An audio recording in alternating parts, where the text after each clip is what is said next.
I wanted to share a poem that I began in Tepoztlan a year ago. It's a poem about Garcia Lorca's desire to come to Mexico, which, as many of you know, was thwarted by the start of the Spanish Civil War. It'll be about 3 minutes, and it's in 3 parts. And it's called If Lorca Had Lived in Morelos. The first part is called The Hummingbird. Minus a fluttering truce flag or a gypsy's rosemary sprig, revenant singer, Andalusian ghost, you linger, a hummingbird at caressing dusk, so that in a lush walled winter garden in Tepoztlan, in a tropical hush, I'm reminded you perished. No, strike that word. We're assassinated at dawn with 2 tickets to Mexico and a jerry-built plan to construct a new life with your kept quiet lover. In a match burst, I recall climbing to the place you were taken from us, a galaxy of sturdy pines and garrulous Scotch broom, where I found your giveaway poems pinned with small pilgrim-left stones shaped as a horizontal cross. My phantom Federico, when I returned to the infamous gully the following March, newborn Andalusian spring, but with snow still resting on the Sierra's crest, I found the poignant poetry cross fully immersed in rainwater. And now in a sultry jungle twilight, as I consider your bullet-riddled final day, I want to cry out, furious, aggrieved, riveted by the telltale messiahs, the countless prophets, by all the beautiful worlds you might have become. 2, lovers on the brink of war. Poet, you chose Mexico because probity and ambushing love demand a haven, a kingdom clean of danger and intolerance. Visionary, you chose passage to Veracruz because romance deserves cicadas and regal bougainvillea, not menacing fists and shouts, not bickering Spain's crimson marksmanship. Seer, in a midsummer of armed revolt, you dreamed of Mexico and chose to patiently wait for fledgling Juan's permission to leave his family. O love invisible for 70 years, revealed in a bonanza of stashed verse and yellowed letters, so that now we glean, like the green all-seeing moon and olives, your clandestine waiting for Juan cost you your life. 3, a couple in Tepoztlan. Newfangled magi, new world lovers, you live the kaleidoscopic life you and your lion-maned Juan of La Mancha always imagined, singing, if Lorca had lived in Morelos, as anaphora, as eureka, as mantra and magic Juan, a gossipy version of you in a pheasant gray fedora, combing the market stalls, bargaining in a winsome t-shirt for Juan, in modest but beguiling Morelos, pregnant with unlimited color, with rambling Sabbath sorcery and pre-Columbian grace. Morning seekers, you treasure the hailed Chacaranda Tepoztlan, the able handiwork of jovial sandal makers. Ghosts of Lorca and Juan, listen, your pledge to the inn men, lauding buskers treading slanting streets, both dazzled by these all-star acrobats, workaday Spartans bearing phenomenal sombreros, nimbly balancing so many life-giving loaves of bread. Thank you so much, Magda, for making this community happen. It's really an honor to be a part of this community today, and I'm grateful. And it's especially an honor for me to read today with Rita, who is an absolute hero of mine and has been for many, many years. And also in this room being Carolyn, who has been my teacher since I was a teenager. So I feel like I'm in a room with real giants, and I'm going to be really quickly here. The poem I'll read is called Author's Prayer. Author's Prayer.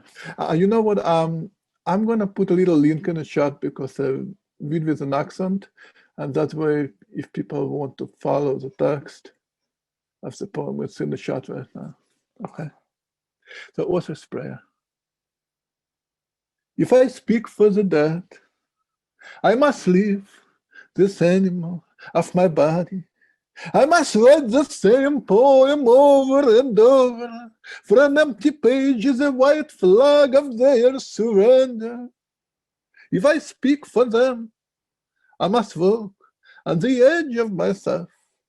I must leave as a blind man who runs through the rooms without touching the furniture. Yes, I live. I can cross the streets asking what is it.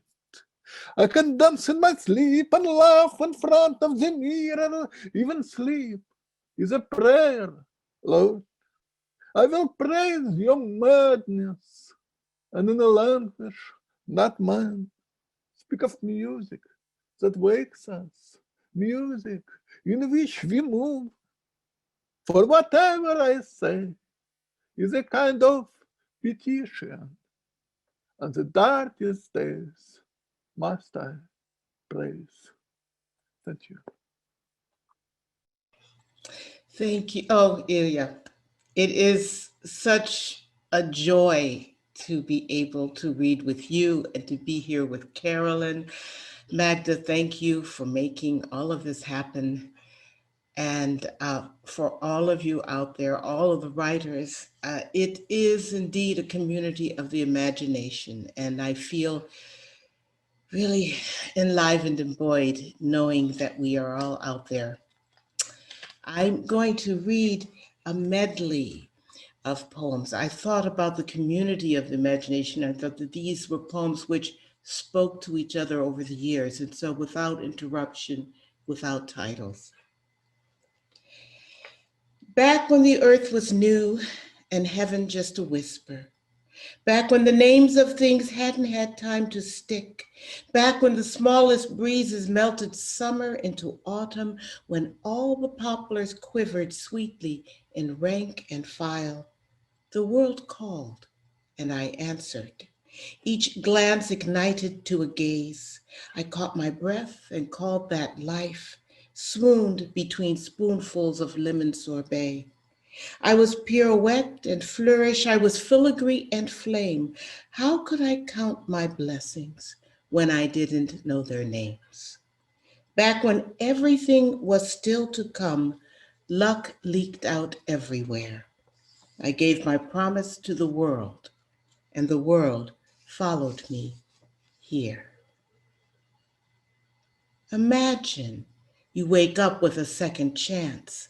The blue jay hawks his pretty wares, and the oak still stands, spreading glorious shade. If you don't look back, the future never happens.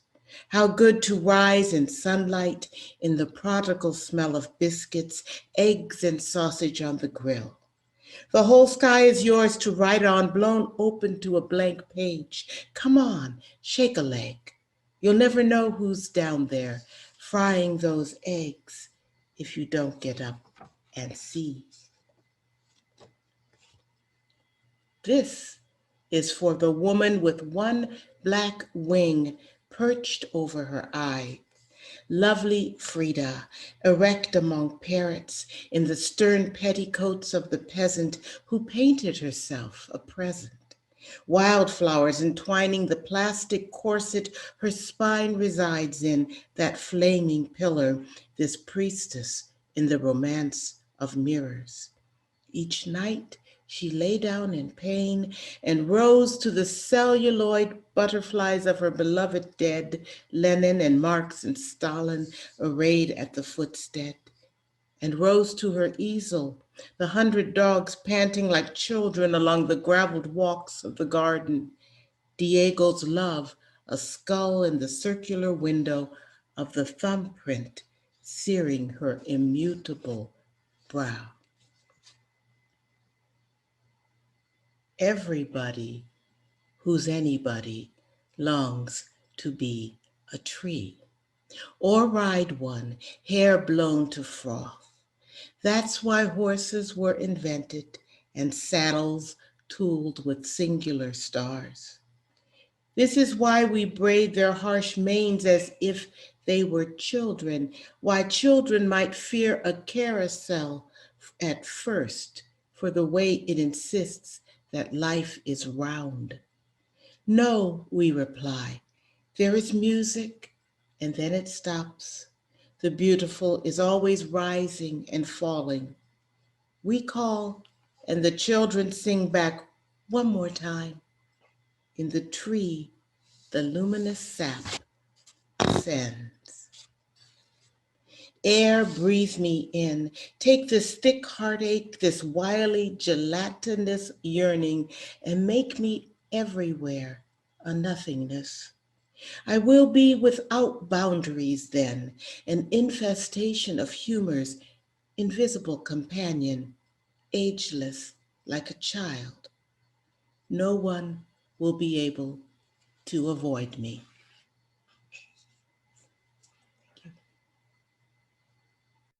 Gracias por estar aquí. I'm going to read one poem. I'm very, very happy to hear the work again of Ilya and Rita. And it's a deep honor for all of us to be with Elena Poniatowska. My poem is called The Museum of Stones.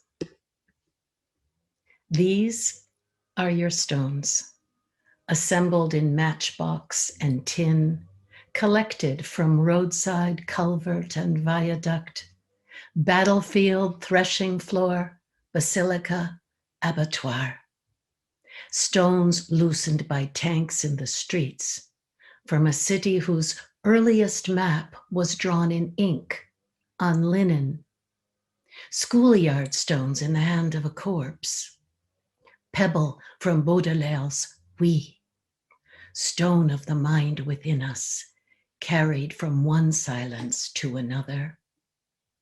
Stone of cromlech and cairn, schist and shale, hornblende, agate, marble, millstones, ruins of choirs and shipyards, chalk, marl, mudstone from temples and tombs, stone from the silvery grass near the scaffold, stone from the tunnel lined with bones, lava of a city's entombment, stones chipped from lighthouse, cell wall, scriptorium, paving stones from the hands of those who rose against the army, stones where the bells had fallen, where the bridges were blown.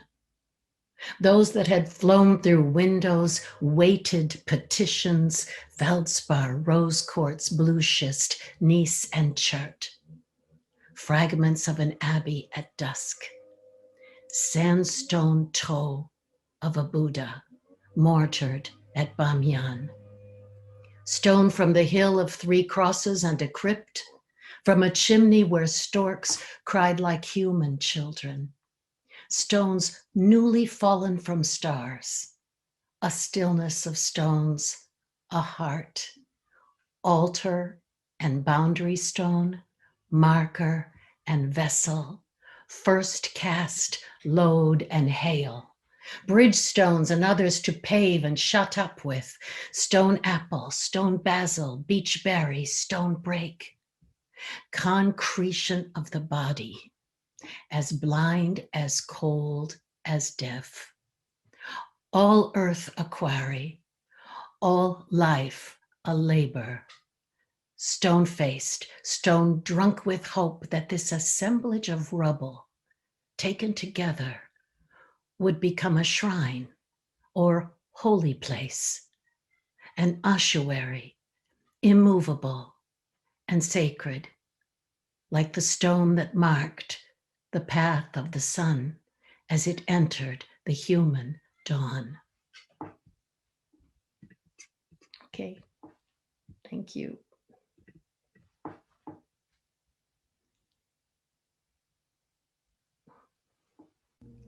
Carolyn, did you say too, can we be greedy? Well, I could read The Boatman, which is a poem about refugees, which is very much an issue of our time. These refugees are those from the other side of the world, making their way from Iraq, from Afghanistan, from Syria. This refugee is fleeing Syria, and he makes his way through the Aegean. I meet him much later in Milwaukee, when several times he picked me up in his taxi and gave me a ride one winter. And finally, we realized that we had coincidentally met several times, and we sat in a snowfall, and he told me his story on the condition that I would report his story.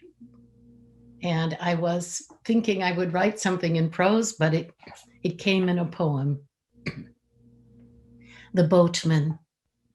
We were 31 souls, he said, in the gray sick of sea, in a cold rubber boat, rising and falling in our filth. By morning, this didn't matter. No land was in sight. All were soaked to the bone, living and dead. We could still float, we said, from war to war. What lay behind us but ruins of stone, piled on ruins of stone? City called Mother of the Poor, surrounded by fields of cotton and millet. City of jewelers and cloak makers, with the oldest church in Christendom and the sword of Allah. If anyone remains there now, they would be utterly alone. There is a hotel named for it in Rome, 200 meters from the Piazza di Spagna, where you can have breakfast under the portraits of film stars. There, the staff cannot do enough for you. But I am talking nonsense again, as I have since that night we fetched a child, not ours, from the sea, drifting face down in a life vest, its eyes taken by fish or the birds above us. After that, Aleppo went up in smoke, and Raqqa came under a rain of leaflets warning everyone to go. Leave, yes, but go where? We lived through the Americans and Russians, through Americans again, many nights of death from the clouds, mornings surprised to be waking from the sleep of death, still unburied and alive, with no safe place. Leave, yes, we'll obey the leaflets, but go where? To the sea to be eaten? To the shores of Europe to be caged? To Camp Misery and Camp Remain Here? I ask you then, where? You tell me you are a poet. If so, our destination is the same. I find myself now the boatman, driving a taxi at the end of the world. I will see that you arrive safely, my friend. I will get you there.